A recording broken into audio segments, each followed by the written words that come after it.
family. My name is Vicki Dillard. Thank you so much for tuning in to my channel here at VickiDillard.tv. I'm so pleased that you are with me today. Family, y'all know how I say I won't be long, but I will be strong. I'm preparing for so many things. And I had a meeting today. I'm not supposed to say nothing yet, but family, we just got some extraordinary and exciting news. Y'all pay attention, baby. The Vicki Show is about to go to another level.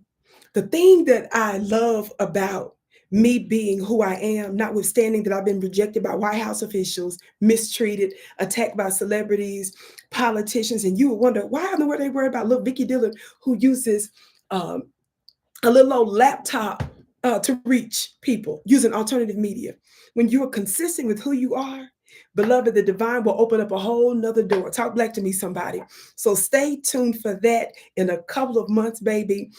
Forget regular smuggler, baby. We're going to be using other alternative sources, and they love Vicki just like who she is. And so stay tuned for that. I'm so excited about that, family. Also, I want you to mark your calendars for this upcoming Monday. I have a special free event where I'm going to be talking about, baby, the New World Order. I'm going to be talking about those devils and the Zionists in the United States of America and some others that are behind the war in Iran and Israel. And before you say what they got to do with me, everything. And so before you jump to an ignorant conclusion, be sure to tap in. And I'm going to talk about the New World rulers and the economy, baby, and what's really behind a lot of the stuff that we're seeing. So make sure that you click the link below that's going to be pinned in the comment section so that you can save your free seat. It's going to be on a Monday evening. The details are on the link. Don't you dare miss it. Yes, without further ado, some of you saw my coverage the other day here on my channel. How many of y'all know that I do content on African Diaspora News channel? Sometimes I go live Tuesday through Thursdays, 2 p.m. Eastern over the next couple of weeks because there's some programming changes. You'll see some different scheduling, but for the most part, you'll see most of my content most days a week. And I do international commentary there, just FYI. And we've got apps and multiple platforms there. But family, I've been using my platform the past couple of days more. And I've been discussing what's been happening with Essence Magazine. Baby, if you watch me today, don't you dare miss the one that I did the other day on the latest one that I did. So check that one out because it's going to give context to this one and how Essence Magazine came for me some time back after we were successful in pressuring them to remove Foundation of Black Americans from a lawsuit that they sued them from. Yes. Well, we've been discussing one of the major executives in Essence Magazine and how the fact that there were different African immigrants that took over the publication, which is not the problem, right? It's the fact that they changed up everything and that there's evidence that there was an actual strategy to undermine Foundation of Black Americans so that they can utilize that. And they're turning around and have weaponized the magazine that we helped to build against us. That's the issue. You understand? So that's a problem. This is the guy that I referred to earlier, right? Can you all see that? Okay. I don't know if that's my camera here or my phone. Let's turn it this way. I always end up doing this on camera because it ends up just looking better when it's long. Can y'all see a little better? Yeah, I think so. There we go. This guy. Well, anyway, after Foundation of Black Americans went crazy on them, right? It was so much backlash, family. This headline, that's the headline. You see it? Essence Fest Executive Vice Chairman speaks on issues, quote, "We're listening to everything." Just so you see, let me turn it the other way again. Okay, that's the headline, right? Now watch this. The subtitle says the Essence Festival, which ended Sunday, is a celebration of Black culture launched in New Orleans in 1995. Now notice they took out Black American culture because that's what it was for. More than 3 decades later, it's an annual July event that significantly bolsters the New Orleans and Louisiana economies, attracting thousands of visitors. But this year, perhaps more than any others, that's thanks to us over the past couple of years, there have been concerns from fans about how the events were run. Essence Ventures Executive Vice Chairman, I don't even know how to exactly pronounce his name, family, but I believe it's Richule Dennis. I talked about him a couple of years ago. I know some people are just now talking about him this year, but I called him out long before this event because of the shenanigans he and the others were up to over there against our people. Mr. Dennis, sat down for an interview with columnist Will Sutton and Dr. Ashanta Wyatt, who co-hosts WBOK's Good Morning Show. It says it's been edited for accuracy, for clarity and space, rather. It says, Wyatt, that's the interviewer, says, for those who may not know who are you? What's been your role to Essence Fest? Okay. My official title is Executive Chairman of Sundial Media Group, of which Essence Ventures is the crown jewel. Inside of that entity is the idea of leveraging business as investment tools into Black communities. Add Essence Magazine along with Afro Punk, BeautyCon, and R29, other entities that are steeped in identity and in culture. Sutton, you've heard the stuff. You've seen the stuff. Dennis, now remember, Dennis, that's the Essence guy. I heard and seen a lot. Vicki, just move on. Just move on right there, Vicki. Just because y'all know Black Americans, we can read stuff. Vicki, move on. I want to say that my wife, the Sutton guy, talks about how he and his wife go to Essence Festival every year. He said, culturally for us, Essence Fest is an important part of our year.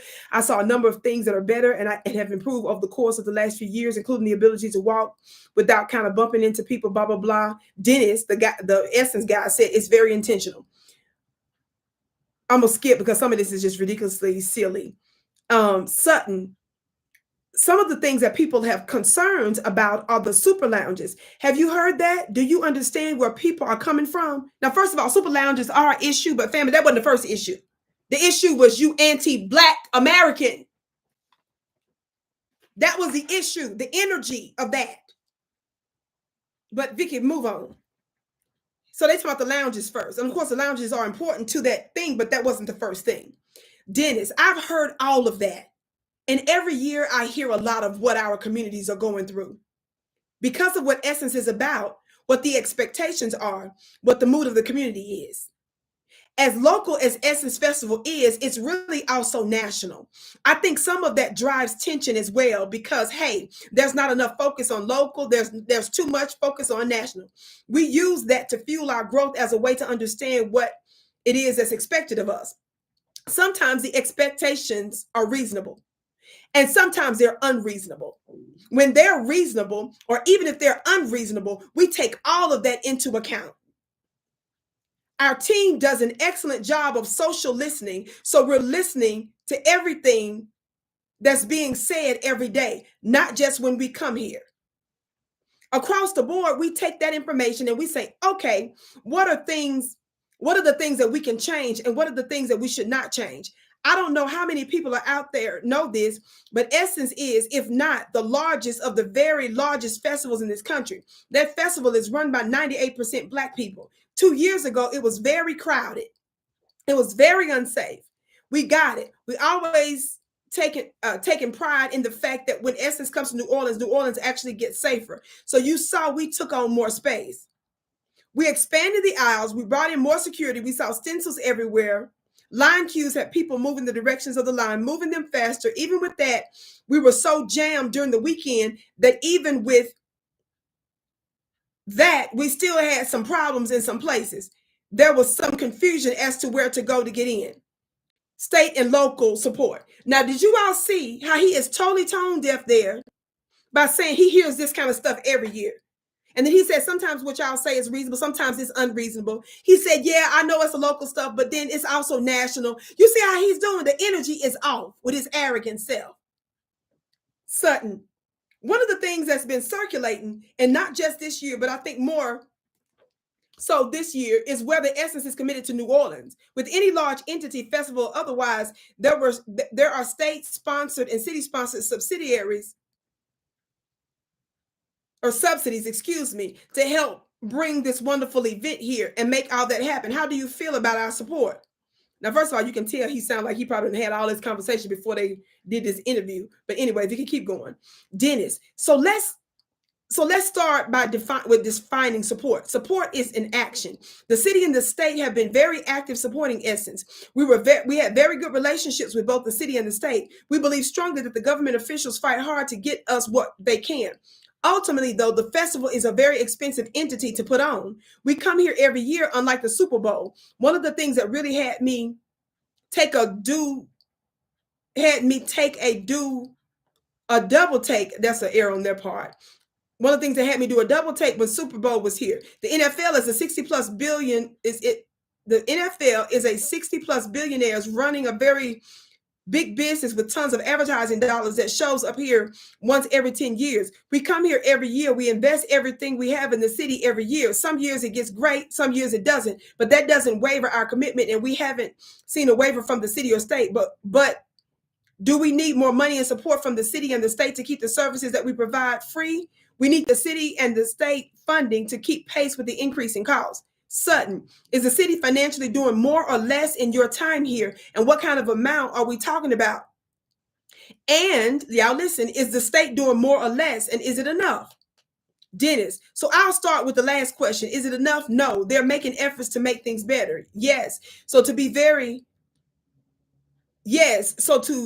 directly answer your question, we received significantly less this year than we have. Sutton asked him 2 million.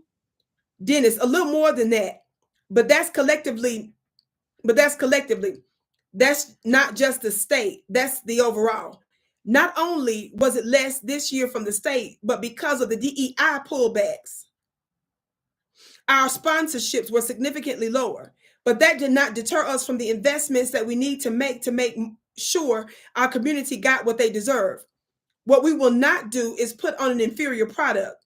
So as we make the shifts and make the changes, there's going to be some places where we're going to get it 100% right. So if you look at the lineup, like on some nights, there are 10 artists, right? Maybe we don't need that much. Time goes by faster. There's less chances for equipment failure. Unfortunately, it impacted Miss Lauren Hill. And then she got blamed for being late. It wasn't her fault. We're not here to destroy. We were here to build up families. Yeah, he goes on to my DEI budgets and all kinds of stuff. He defends target partnership. So the man asked him, so Target, you're saying, has invested in the Black community? Because he had Target at the event, family. Dennis, from where I sit and from what I know in my own lived experience with having invested in over 20 different businesses that to do business in Target, it today has not pulled back any of its commitments that is made. So family, it's clear that he or the other lady, CEO, Ms. Wang, I believe, had some connections with working with Target before then. I wanted you all to hear the tone of what he said, and it does not sound like it makes any sense. It sounds very tone deaf, and it sounds very arrogant, and the grammar is off. And I'm hungry, my stomach is growling, and I'm ready to go eat because I just don't have no time for this. I want some chicken. Talk back to me, somebody. Now, I'm bringing this up right now to say he's responding because the backlash has been so severe from us, from alternative Black media, that he was forced to respond. And when he responded, he really didn't take any responsibility for anything. Now, the question you've got to ask is, if this has been going on for nearly 3 decades and they took it over the past few years, now, while we know the costs can go up and down and all this other kind of stuff, how is it that he's sitting here saying it's got this horrible and this bad? The biggest complaint from foundational Black Americans wasn't the stuff he talked about. They talked about the fact that they deviated from making it a primarily focused foundational Black American event, from the food to the energy of it to the whole 9 yards. So you heard folks saying that they didn't want to go. This was before they actually got there and stuff. And this is people that didn't want to have anything to do with ticket sales and all this other kind of stuff. So what did you think was going to happen? How many of you all remember that I was one of the driving forces that got at a certain level of energy and attention, even though other folks were complaining back then? But I'm saying when we took it to the next level with our complaint using alternative media, that's what forced Essence shortly after that to remove the Black folks that they had put in the litigation. I'm saying that has an effect over the past couple of years, and he's not taking responsibility that it's a cumulative effect. So it wasn't just this year and DEI. No. Incrementally, you gave Black Americans the middle finger, and it's come to a head. And that's where he's tone deaf. That's where he's arrogant, when he was saying, well, we hear things every year. Some stuff you all say is reasonable. Some stuff is unreasonable. I just wanted you all to see some of the energy of that interview. I can't wait to what you have to say about it. Family, don't forget to let me see you on this coming Monday. Save your free seat. I'm telling you, your life will never be the same. There's a reason why people say that my webinars are really unmatched in many ways because I have a spiritual perspective, but a very political one. In this instance, also geopolitical. And foundational Black Americans, my brothers and sisters, you have to understand there is a connection with you. There's a connection even with reparations, that being really a geopolitical issue. And I want you all to understand that they try to separate the issues so that we don't get involved in where the real resources are. Do you understand? It is way more going on than that. And there's actually something that we can do about it. We're meant to be the new leaders of the new world. So don't miss it. Get your free seat. The link is going to be pinned below. My name is Vicki Dillard, beloved. Stay tuned again for yummy, yummy, yummy new upcoming media information that I can't wait to share, but I got to keep it quiet, baby, because, we got to wait till official stuff come out, baby, because you know how people just little weirdos be doing little weird little stuff and stuff. But, baby, we're taking it alternative media to another alternative level in a whole different way. And I'm so, so glad that even with the drama and the attacks, in ways that you wouldn't believe, that a new door is opening and doing it my way. Yes, and I can't wait to see you again.